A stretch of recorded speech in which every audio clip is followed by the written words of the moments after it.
Muy buenas noches, bienvenidos, bienvenidas. Esto es Sin Lugar para los Débiles. Ahora vamos a arrancar, por supuesto, con el programa.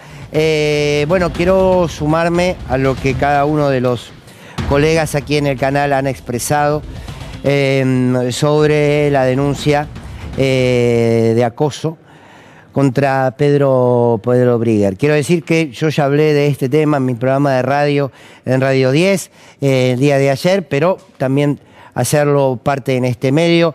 Por supuesto, la solidaridad con todas las mujeres que han sido víctimas del acoso, por supuesto. Eso por sobre todas las cosas. Y después, por supuesto, la condena y el repudio a este tipo de hechos que se siguen repitiendo. Es cierto que se siguen repitiendo. Por eso me parece importante, y no me voy a extender más porque, insisto, yo ya hablé en el espacio que he compartido profesionalmente con Pedro Brigger, que es en Radio 10. Pero me parece que lo importante de aquí en adelante es qué podemos hacer con todo esto que ha sucedido. Porque las víctimas hoy se han expresado con contundencia y me parece que en el pedido que ellas le hacen a Pedro Brigger, en el reclamo de que pida disculpas, me parece que es urgente, me parece que es necesario y me parece que es un aporte a la sociedad para que todos sigamos en este proceso de terminar con el acoso, con la violencia machista, al fin y al cabo, en la que hemos sido educados, pero que eso no nos exime de nada, absolutamente de nada. Ojalá Pedro Brigger entienda que a partir del pedido de disculpas puede ayudar a dar una batalla más para terminar con esto. No creo yo tampoco en que ahora construyamos la lógica donde extender estos temas sin encontrarle una resolución social y política. Lo que tenemos que aportar todos es a eso, a pensar cómo podemos seguir construyendo una sociedad en la que nos vayamos deconstruyendo para que estos hechos no sucedan. Ojalá Pedro Brigger pueda expresar sus sinceras disculpas, porque va a servir a muchos. Por supuesto, lo que han sufrido las víctimas lo han sufrido, y ya ahí está, las denuncias, judicial o no, es otra historia. Lo concreto es que esto sucedió, y que esto que está hoy y que existe, bien, ¿qué se puede hacer de aquí en adelante? Bueno, las víctimas han pedido algo. Me parece que no condenar esto por la cercanía ideológica que se puede tener y que uno tiene con profesionales como Pedro Brigger sería sostener la lógica de la impunidad. Y quiero decirlo con toda claridad. Me parece que hay un extremo en la impunidad que nadie quiere para nadie. Quien acosa debe hacerse cargo de lo que hace, sea quien sea, ni tampoco la lógica de la cancelación, donde automáticamente todo se ha llevado a los extremos. Las denuncias están, los hechos existieron, los repudiamos. Aquí el abrazo es a las víctimas. Y ojalá que Pedro Brigger tenga la humildad de poder pedir disculpas y ponerse de alguna manera también al servicio de una sociedad que necesitamos ir deconstruyendo y terminar con este tipo de hechos. Les doy la bienvenida, esto es Sin Lugar para los Débiles.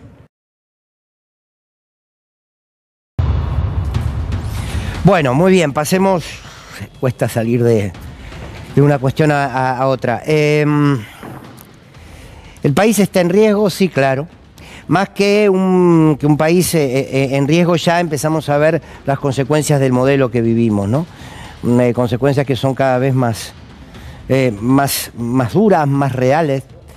Y hoy sucedió algo, hoy se anunció algo en la provincia de Buenos Aires, que me parece que nos da la posibilidad de poder preguntarnos qué país queremos, de poder ver con claridad lo que es un modelo de país donde el Estado está presente y el modelo de país que muestra claramente el gobierno de Javier Milei. Hoy la provincia de Buenos Aires anunció, ayer lo hizo su gobernador, Axel Kicillof, y hoy también aquí y en la radio lo anunció Nicolás Kreplak, ministro de Salud. Anunció que la provincia de Buenos Aires va a sumar al Vademecum medicamentos oncológicos que muchísima gente, hombres y mujeres, que lamentablemente padecen y están luchando contra esa enfermedad, que se atienden por la salud pública, no pueden pagarlos. Y que este gobierno se los ha sacado el medicamento. Y aparece ahora el gobierno de la provincia de Buenos Aires y dice, no, nosotros se los vamos a dar gratuitamente. En la provincia de Buenos Aires hay aproximadamente 50.000 casos por año de esta enfermedad. Y 17.000 de ellos aproximadamente se atienden por la salud pública. Qué importante es, ¿no? Qué importante que es que exista el Estado. Y aquí quiero proponerles que profundicemos en lo que es una verdadera discusión política. Porque como siempre les digo, la discusión política no es discutir los zócalos de televisión, la tapa de los diarios. No es ahí la discusión política. Eso es parte del folclore. Aquí hay un hecho muy concreto para discutir política, y política de verdad. El preguntarnos, simplemente saquen los nombres, miren, hagamos este ejercicio, saquen los nombres, saquen el nombre de Axel Kicillof y saquen el nombre de Nicolás Kreplak, saquen el nombre de Javier Milei y saquen el nombre de Petovelo y sus agentes que trabajan en salud. Y pensemos simplemente en qué país queremos vivir. Si queremos vivir en un país donde aquellos que tienen esa enfermedad terrible y no pueden comprar sus medicamentos, tengan un Estado que les diga, los medicamentos nosotros te los vamos a dar. ¿Por qué? Porque administramos el Estado para que la gente viva bien. Administramos el Estado para generar políticas que nos permitan vivir cada vez mejor. En todas las instancias, en la económica, por supuesto, en lo que tiene que ver con la salud, con el trabajo. Pero preguntémonos, sin los nombres, preguntémonos si queremos ese país. O si queremos el país donde aquel que tiene una enfermedad y la imposibilidad económica de pagar los medicamentos se morirá cuando el tiempo lo disponga. Díganme sinceramente, pero no le pongamos nombres, no porque no existan, pero claro que Axel Kicillof y Nicolás Kreplak, en este caso, son aquellos que llevaron adelante esta política. Y del otro lado, Javier Milei y Petovelo son los que te dicen, no, bueno, lo sacamos. Y hubo gente que desde que el gobierno nacional tomó esta medida, hubo gente que falleció a causa de esta enfermedad. ¿Por qué? Porque no pudo acceder a los medicamentos. Díganme, ¿en qué país quieren vivir? Porque uno te lo garantiza la buena gestión del Estado, el otro no te garantiza nada. Un colega, Graña, de otro canal, lo expresaba hace meses atrás, lo que significó para la Argentina desde que asumió Javier Milei, lo que significó la quita de medicamentos oncológicos. Y decía esto. Hay una dirección de asistencia directa para enfermedades especiales, la DATSE, a la cual cuando llegaron dijeron, no, esto es un foco de corrupción, cortamos todo, mandamos a hacer una auditoría. Y ahora con cuentagotas y solamente por amparos están poniendo algunos de los medicamentos, los están entregando. Estimaciones privadas de asociaciones de pacientes dicen que murieron más de 50 personas. Entonces ahí está la crueldad del show. Bien, ahí está la crueldad del show. Me vuelvo a hacer esa pregunta. ¿No quieren discutir kirchnerismo, peronismo, libertarios, radicales, el PRO, no sé qué? No discutan. No discutamos eso. Simplemente, ¿en qué país quieren vivir? Yo quiero vivir en el país donde el Estado está presente ante la necesidad. Porque claro que Evita tenía razón, que donde hay una necesidad, nace o debe nacer un derecho. Por eso es una noticia para celebrar lo que hizo la provincia de Buenos Aires. Una provincia que además está siendo víctima de los recortes y de la persecución política de este gobierno, por la figura que significa Axel Kicillof. Pero quiero traerles otro ejemplo. Un ejemplo del año 2009, para pensar también qué país queremos y para pensar el Estado. Miren, la noticia que se daba en aquel momento era: Cristina Kirchner, presidenta de aquel entonces, ayuda a General Motors con un préstamo de 70 millones de dólares con fondos del ANSES. Y este es otro caso, no es un caso de salud. Es el caso que significaba que nada más y nada menos General Motors, como estaba en una crisis económica aquí en nuestro país, iba a cerrar, se iba a ir. Y esto generaba desempleo. Y el desempleo, más temprano que tarde, genera desigualdad y más temprano que tarde genera pobreza. Y ahí estuvo el Estado, dándoles 70 millones con fondos del ANSES. ¿Saben qué pasó aquí? La intervención del Estado en el gobierno de Cristina Kirchner ayudó a que General Motors no cierre, ayudó a que no se pierdan fuentes de trabajo. Cuando hay trabajo y un buen salario, como había en aquellos años, genera consumo, empieza y se sostiene ese circuito. Y con el tiempo, General Motors pagó la deuda que tenía con el Estado de 70 millones de dólares. Les vuelvo a hacer la pregunta. ¿En qué país quieren vivir? En el país donde hay un Estado que no es que le da dinero a una empresa porque tiene algún entongue, sino porque entiende que cuidando a ese privado, está cuidando el trabajo. Y el trabajo es el único ordenador social por excelencia. Las sociedades se ordenan cuando sus hombres y mujeres, o en el género en que cada uno se identifique, tienen trabajo. Entonces, ahí otra vez el Estado. En el caso anterior, el Estado accediendo, dando medicamentos para aquellos que no pueden pagarlos. Y el Estado también con recursos propios, dándole a una empresa privada para que sostenga las fuentes de trabajo. Ahora, fíjense cómo en este caso, en los dos casos, el Estado interviene con el privado, porque General Motors claramente una empresa privada, el que el Estado le hace un préstamo, y también en la medida que toma Kicillof y Kreplak, también interviene con el privado, porque los medicamentos son de laboratorios que son privados. Y el Estado pone el dinero para comprarlos, no se los regalan, ¿eh? De verdad, saquen los nombres. Saquen Kicillof, saquen Cristina Kirchner. ¿Quieren el Estado que si vos estabas por quedarte sin trabajo en esa empresa, ponga el dinero para sostenerte el trabajo a vos? ¿O crees el Estado que desaparezca y que diga, y bueno, y si la empresa cierre, bueno, que cierre, qué sé yo? Habrá hecho mal las cuentas, habrá hecho mal los números. Claro, pero ¿qué pasa con el trabajo? No importa, no es problema mío, que se busquen otro. Sin nombres. Sin nombres. ¿En qué país querés vivir? ¿En qué país queremos vivir? Hay otro ejemplo más. Otro ejemplo que tiene que ver con lo que hizo la provincia de La Rioja en el caso del litio, en el caso de los recursos naturales. En el 2022, la provincia de La Rioja, la gobernación de Quintela, fue la primera provincia en declarar el litio como un recurso natural estratégico. Por lo tanto, se creó la empresa Calpasapen, que es una sociedad anónima de participación mayoritaria del Estado. ¿Qué pasa aquí? Se corrió el Estado. Acá tenemos el texto, miren. Otro blanco argentino, polémica en La Rioja por la ley de litio que suspende concesiones a privados. No. Lo que la decisión del gobierno de la provincia es un recurso estratégico, nos pertenece a los argentinos y argentinas, a la provincia de La Rioja. Y claro que puede intervenir el privado. ¿Cómo no va a poder intervenir? Pero mayoritariamente en la empresa que se construye, el Estado tiene la mayor participación en las acciones. Como es YPF. Porque está cuidando y quiere ser regulador y quiere participar en las ganancias de un recurso que es propio. Entonces les vuelvo a hacer la pregunta.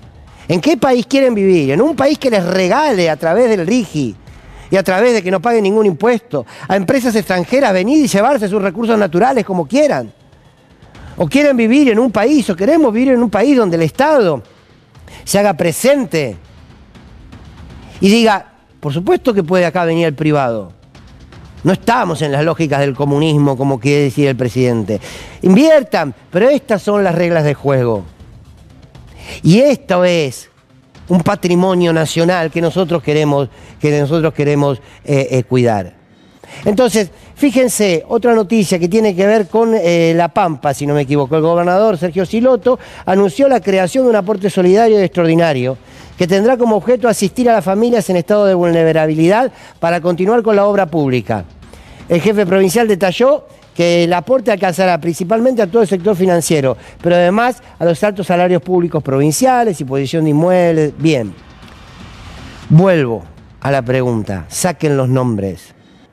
No porque no los valgan en su decisión política y en su gestión, claro que sí, pero digo, para pensar la sociedad en la que queremos vivir, el Estado presente, para extender la mano frente a los que necesitan. El Estado presente para sostener una empresa privada que genera trabajo.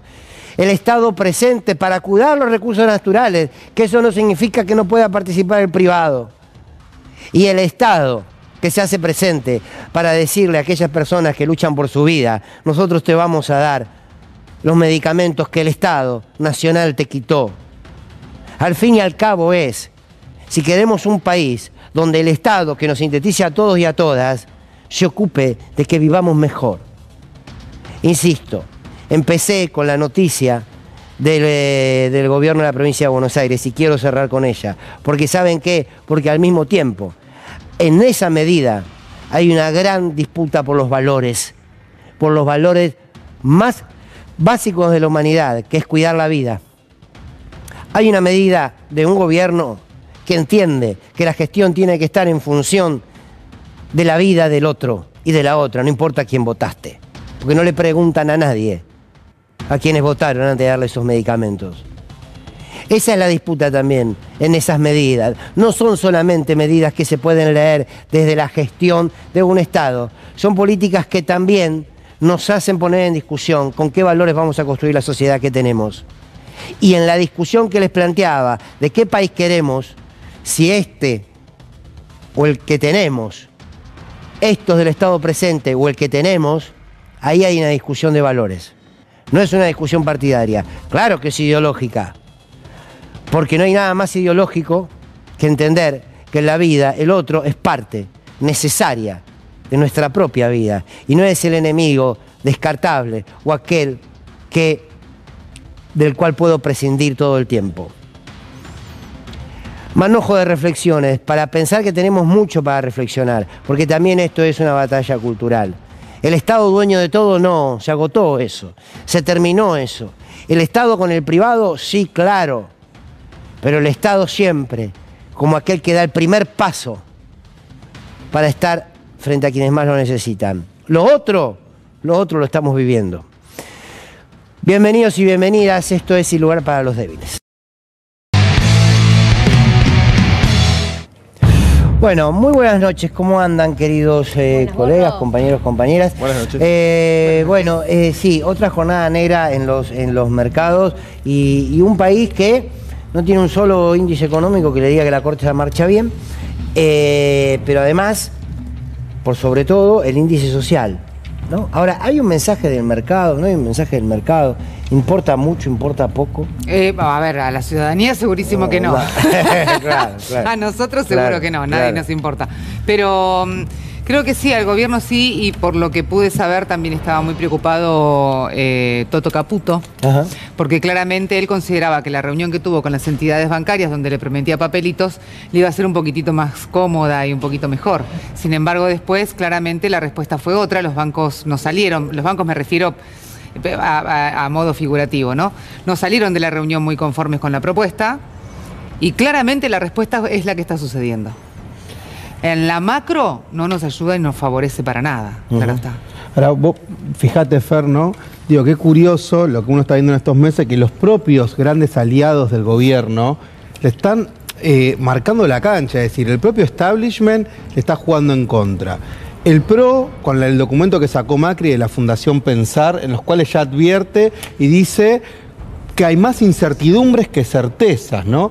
Incluso los gobernadores que le acaban de votar la ley Bases, sí, están empezando a distanciarse. Entonces, me parece que esto retoma esta idea de que lo que no se ve ni es un orden político ni un plan de estabilización, incluso en los propios términos tradicionales, ortodoxos, liberales, tampoco se ve. Hoy salió el propio Cavallo incluso a tomar distancia del gobierno. Entonces, me parece que dentro de lo que serían los aliados naturales que podría tener un gobierno de este signo ideológico, están diciendo esto así no cierra.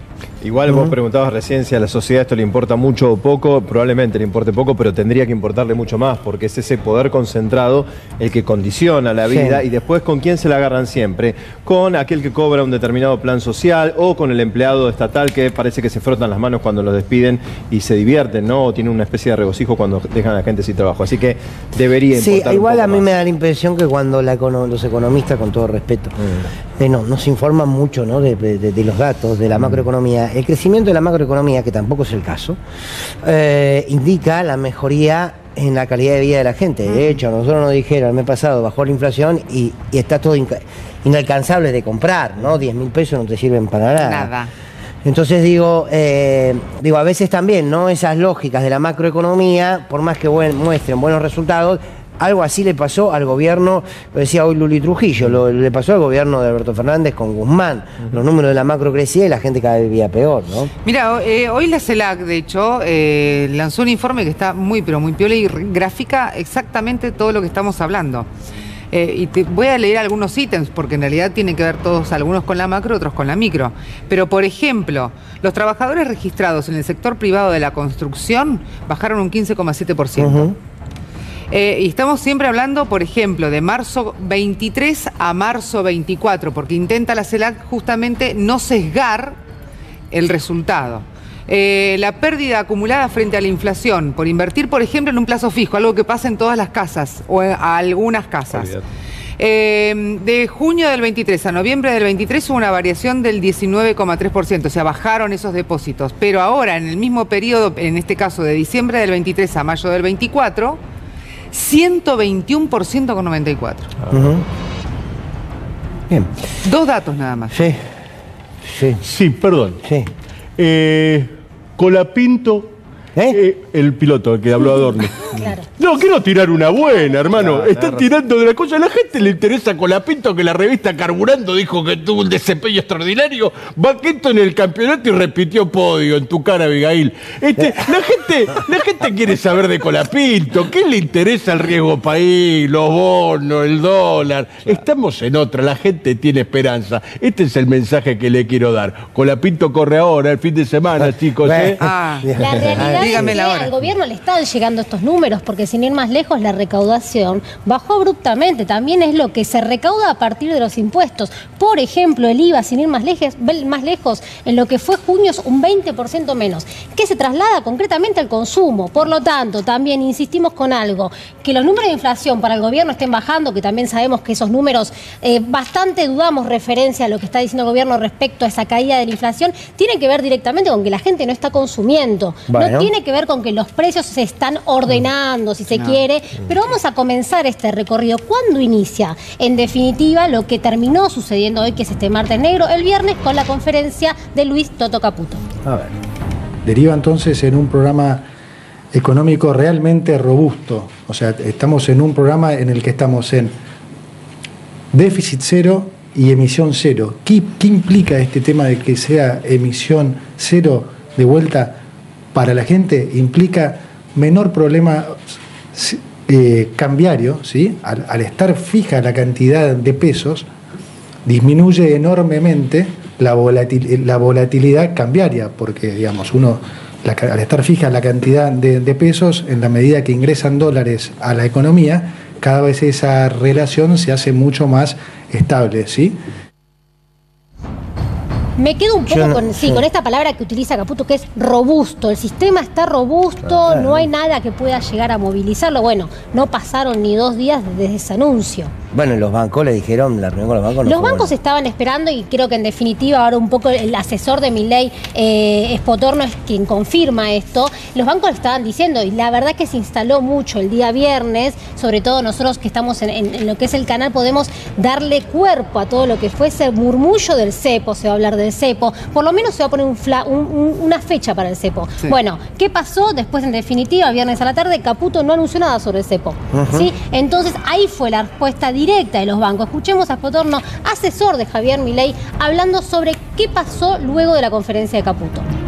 El gobierno salió con un anuncio un viernes a la noche, donde el mercado esperaba algo más. Salió con un anuncio muy técnico. La medida no está mal, para nada, parece que es correcta, pero un anuncio muy técnico sobre un canje del tipo de deuda de los bancos, que tienen cartera los bancos, y el resultado fue que, si vos mirás lo que pasó ayer con el mercado, caían las acciones de los bancos, sobre todo. Lo que mejor explica el resultado fue que las acciones de ayer, por ejemplo, las acciones de energía subieron, Siderar subió, Pampa subió, y cayó en las acciones de los bancos, ¿no? Entonces ahí te das cuenta bien el resultado de todo eso. Sí, bueno, no fue ahí la respuesta un poco a por qué después reaccionaron así los mercados. Y hoy, sin ir más lejos, el vocero presidencial no explica, sino que da un argumento de qué es lo que sucede con el dólar. ¿Lo escuchamos? Sí, lo presento yo. El chanta con honores. ¿Cómo es que se llama? Adorni. Adorni. Manuel. Manu. Bueno, mira, vos sabés que cuando anunciamos el déficit cero, el que efectivamente habíamos la decisión de terminar con el desequilibrio fiscal estaba tomada, el dólar también pegó un salto, creo que había pasado hasta los 1.300 pesos y después no recuerdo el número con exactitud, y luego cuando efectivamente esos descreídos nos creyeron, el dólar se terminó acomodando. Y hoy lo que anunciamos fue la emisión cero, que se termina la emisión de moneda en la República Argentina, y es probable que algunos que no creen, entiendan que el valor del dólar tiene que estar por encima de lo que estaba el día de ayer o el día viernes o el día de hoy. Bueno, ahí está. Sí, porque hicieron todo bien, es que en definitiva se movió el mercado. Bueno, y ahora dicen también que no van a devaluar. Vamos a ver, porque la disputa que está dando el mercado en todo esto nos cuesta a veces también entenderla, ¿no? ¿A qué están jugando? Quizás con el RIGI aprobado ya les dio bastante, ¿no? A las empresas, entonces ya no necesitan más a Milei, qué sé yo. Porque, ¿a qué empresa? No, a ver, la ley de bases deja una base de condiciones para el saqueo, para todo lo que tiene que ver con los fideicomisos, para todo lo que tiene que ver con la explotación de recursos naturales, con la baja impositiva y las facultades delegadas. Al tener facultades delegadas y cierto sector del poder entender que las tiene, la presión va a seguir, ¿no? Eso me parece que va a ser inevitable. Perdón que interrumpa. No pida más perdón. Soy Magallanes, periodista. Saben que ya se va de vuelta, ¿no? ¿Quién? El presidente. ¿Sabe? Que está poquito acá y lo poquito que está son una máquina de tirar mala onda. Disfrútelo usted mientras esté acá. Todo lo tenemos que disfrutar, nena. ¿Usted no sería capaz me gusta, me siento más joven. De poner sus ahorros? ¿Qué? ¿A dónde? Para que la patria salga adelante. Hay algo que se llama sacrificio, te digo en el diccionario, sacrificio. ¿Ustedes no serían capaces, y le pregunto a los oyentes, de poner en juego sus ahorros para fortalecer la patria? ¿No son capaces de eso? Piénsenlo. ¿Usted tiene ahorro? Un montón. Y afuera. Che, se habla del plan Bonex. Se habla del plan Bonex. Hablando. Sí. Hablando un poco de todo. Hablando un poquito de todo, ¿no? Se dice que no lo hilé bien. Hablando un poco de todo. Plan Bonex.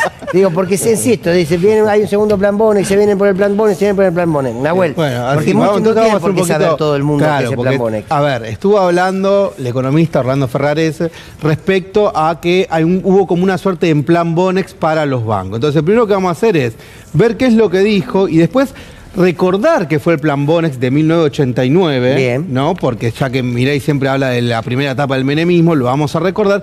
Y también ver si hay alguna continuidad o no con esta suerte de nuevo plan Bonex hacia los bancos. Escuchemos qué decía Orlando. Se anunció una especie de plan Bonex para los bancos. Con otro nombre, con otro tipo de deuda para la compensación, pero es lo mismo que hizo Herman González con el plan Bonex, porque se pasa deuda que es del Banco Central al Tesoro. Bueno, no estamos escuchando a un kirchnerista, ¿no? Zurdo, empobrecedor, no estamos escuchando digo, para capaz que quien no lo conoce, no es justamente una persona que se caracterice por ser parte del pensamiento nacional. Pero vamos a escuchar ahora que decía Herman González. Mirá este archivo que te traje cuando anunciaba el plan Bonex. El que no necesite cancelar obligaciones, el que no necesite circular con el dinero, si bien nosotros decimos que cuiden los australes, no los gasten indebidamente porque van a valorizarse permanentemente, tampoco le decimos que los mantenga en su bolsillo o que los atesore. Pueden volver perfectamente al sistema bancario a través de 3 canales posibles.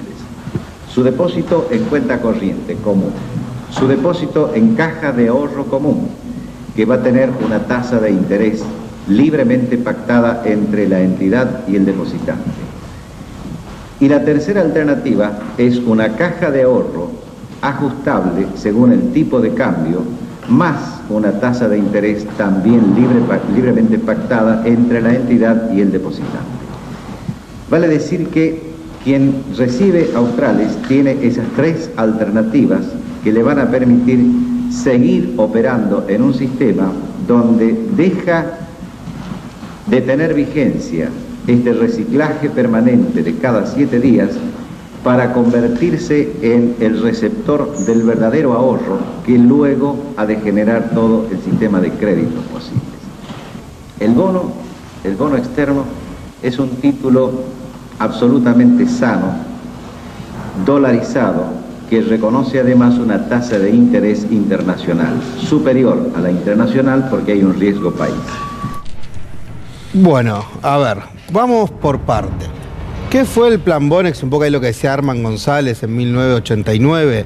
Fue el plan que se hizo previo a la convertibilidad, ya estaba Carlos Saúl en la presidencia, y el plan era un canje forzoso, es decir, no era un canje optativo, en los cuales las personas que tenían plazos fijos se veían obligadas a pasar a tener títulos públicos, es decir, bonos en el Tesoro. Justamente se le dice Bonex porque era como se lo conoció en 1989. ¿Qué buscaba esto? Reducir la liquidez de los ahorristas. Es decir, más del 60% de la base monetaria se vio confiscada en ese momento, con lo cual fue un montón y trajo una profunda recesión.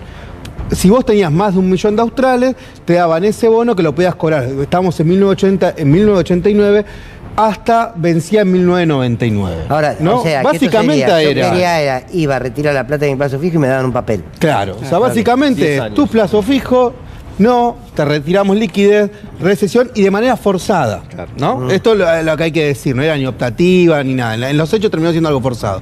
Bueno, ¿qué es lo que pasa ahora? ¿Por qué Orlando dice esto y aclara para los bancos y no para los pequeños ahorristas? Porque un banco comercial, ¿qué hace por lo general? Cuando viene FER, pone un plazo fijo en el banco comercial, esa plata de la cual dispone lo que dura tu plazo fijo, la puede poner en distintas opciones. Le puede dar un crédito a una empresa, pero si la empresa no consume o no toma crédito, no consume, no produce, la puede poner en el Banco Central, ¿no? El Banco Comercial lo pone en el Banco Central, que el Banco Central por lo general le da una tasa para que le pague a FER mientras tanto, ¿no? Ahora, ¿qué es lo que está pasando? La deuda del Banco Central pasa al Tesoro.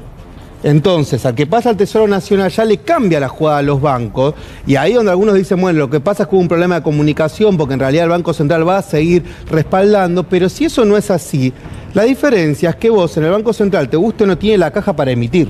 Digo, la maquinita. El Tesoro no lo tiene, por lo tanto el Tesoro puede defaultear, el Banco Central no. Entonces, para que esto se entienda en términos más criollos, lo que está viendo es una deuda que pasa del Banco Central al Tesoro. ¿Y qué es lo que dicen los bancos? Nos sentimos menos respaldados, porque hasta acá me respaldaba el Banco Central, bien o mal, lo sentía como un respaldo. Y a su vez, ¿de dónde vas a resolver vos con ese Tesoro Nacional, que es una caja chica, que cada vez más chica del Estado, que me van a poder a mí devolver? Entonces, ¿qué te va a contestar el gobierno? El gobierno te va a decir, bueno, no, lo vamos a hacer a través del superávit, pero tenés que tener un superávit muy grande para tener ese respaldo.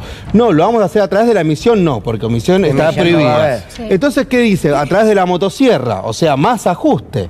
Entonces, para que se entienda, es como un análisis lógico el que está haciendo, y estamos hablando que lo están haciendo los sectores del establishment, que es decir, no vemos en estos anuncios, que en realidad es algo que el gobierno ya lo venía haciendo, que realmente esas deudas que van a tener los bancos comerciales, que hasta acá con el Banco Central, bien o mal, se veía en un circuito, el gobierno, a pasarlo al Tesoro, lo que está tratando de hacer es limpiar de alguna manera al Banco Central y poder llevarlo al Tesoro Nacional. Y esto es lo que genera preocupación en estos bancos. Entonces el gobierno, para finalizar, está en un dilema.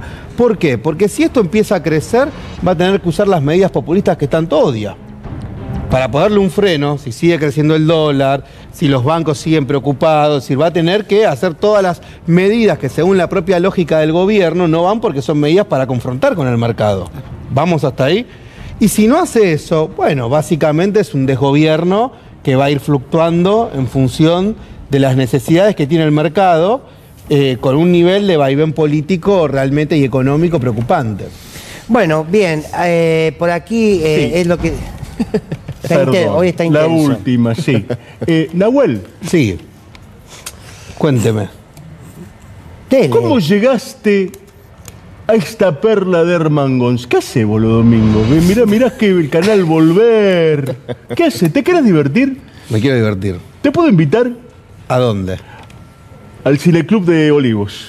Nosotros nos juntamos con un grupo de periodistas independientes. Estuvimos con el Pelado Trebuch, estuvimos con Skavak, mirando... ¿Quién no lo entendí? Skavak, ópera.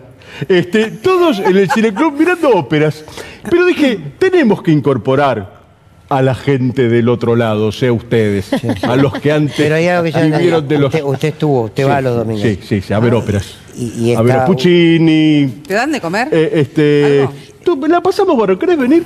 Tengo óperas para vos. A ver. ¿Te interesa? Sí. ¿Por Yo qué? soy muy fanático de Charly García. ¿Hay alguna ópera de algo de Charly? Decime si te gusta esta. De Chopin.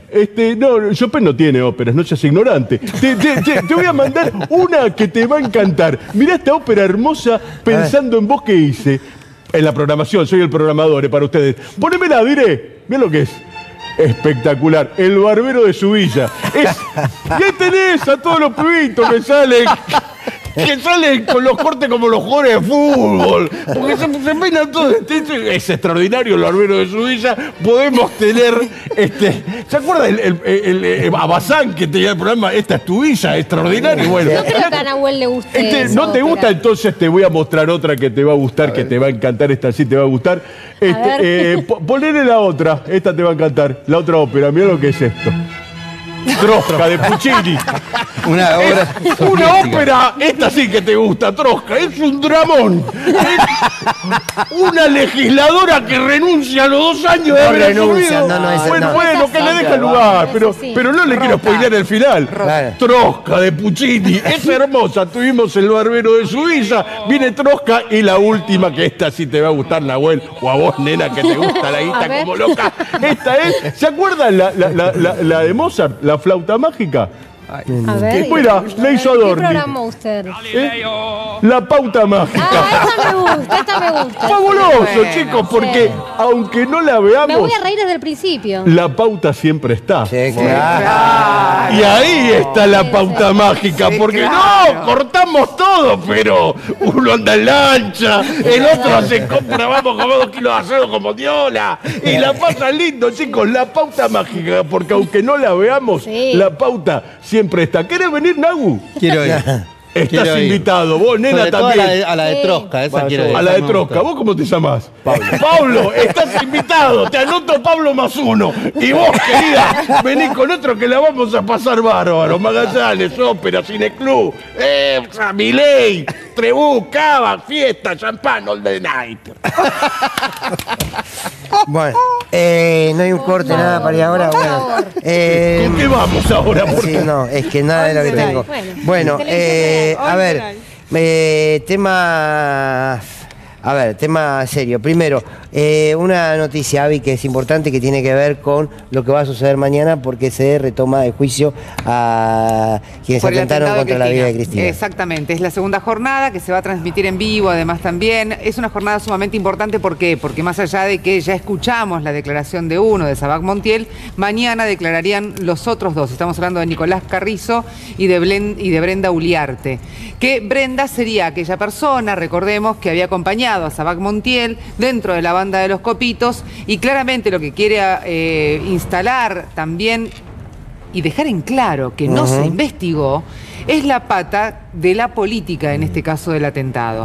Entonces, no se investigó a fondo lo de Milman, no se investigó a fondo lo de los teléfonos de las secretarias, inclusive el de él, tampoco la entrega de un modelo posterior a la denuncia. Bueno, en fin, hay un montón de irregularidades que vamos a ver si en esta jornada y con las sucesivas se aclaran.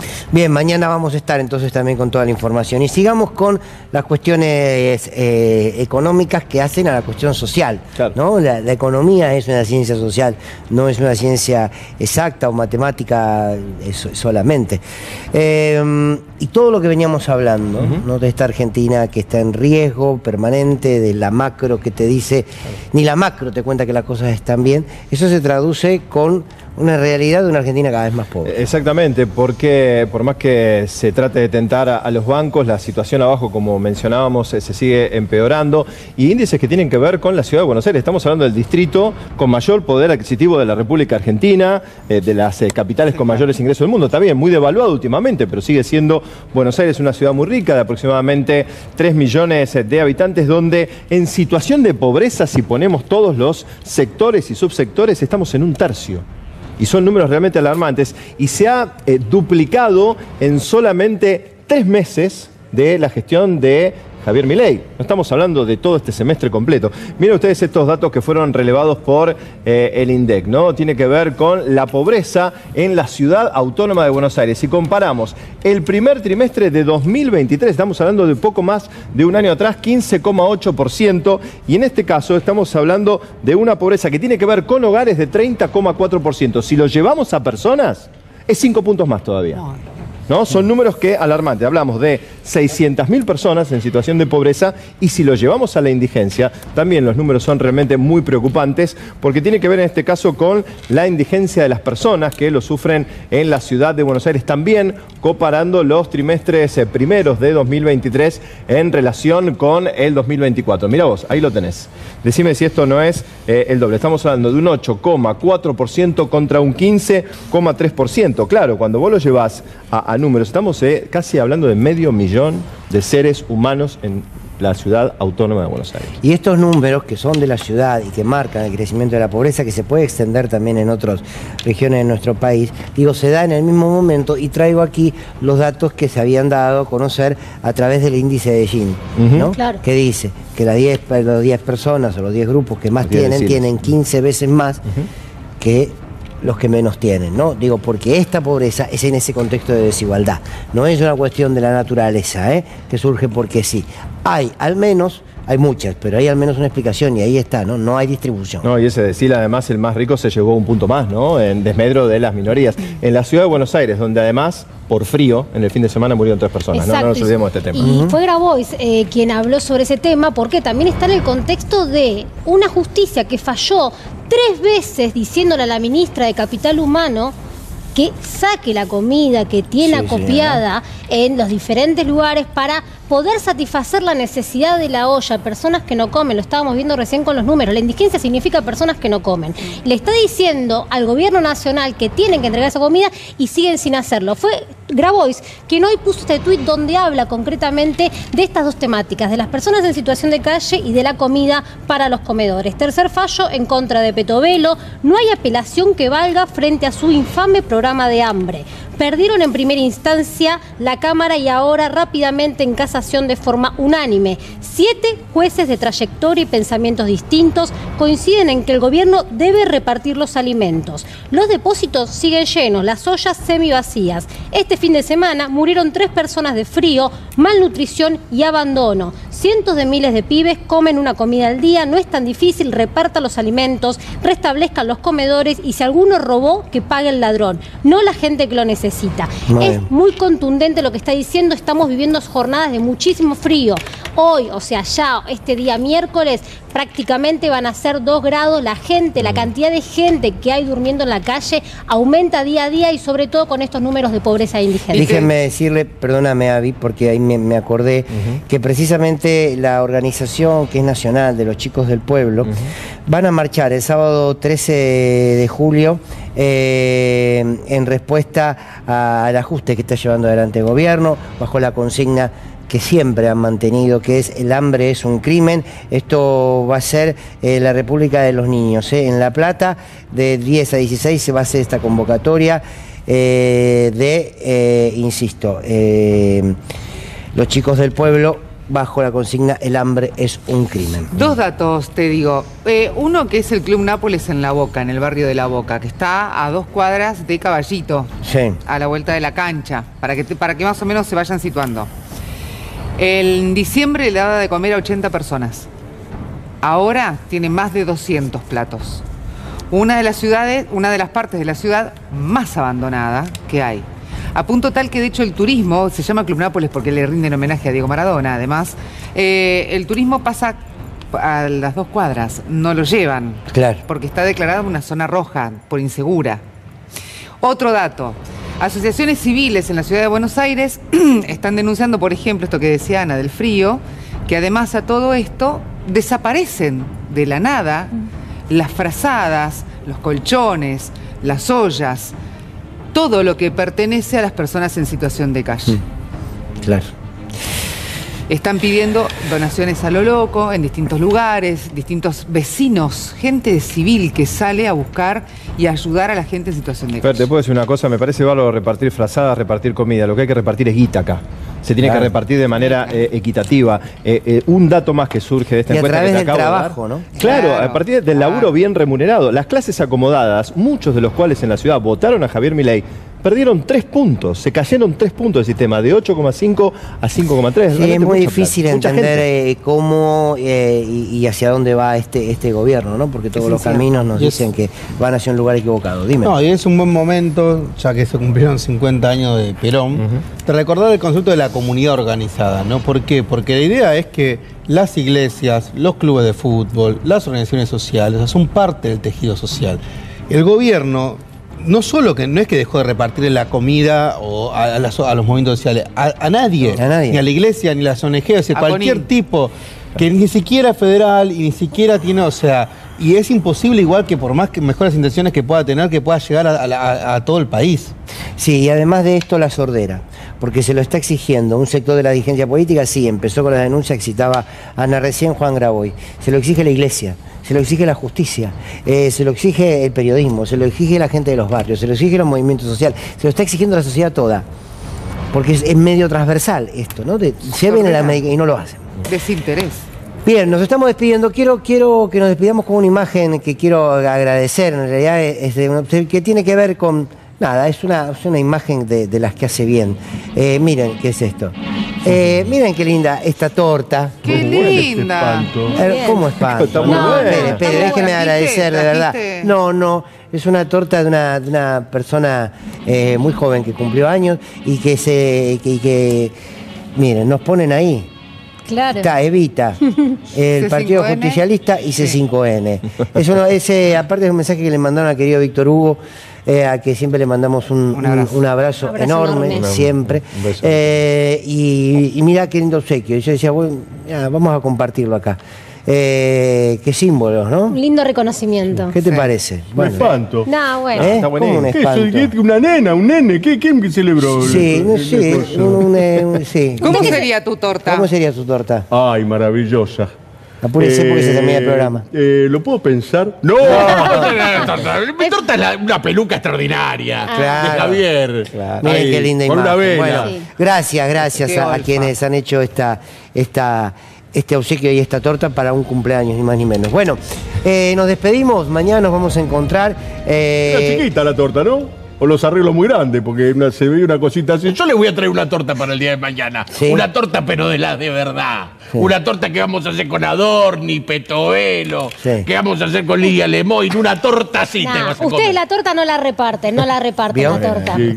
Muy bien. La saca de los galpones, ¿cierto? Sí, la saca de los galpones. Muy bien. Claro. Mañana nos encontramos, ¿les parece? A las 11 de la noche aquí en Sin Lugar para los Débiles. Gracias por acompañarnos. Chau.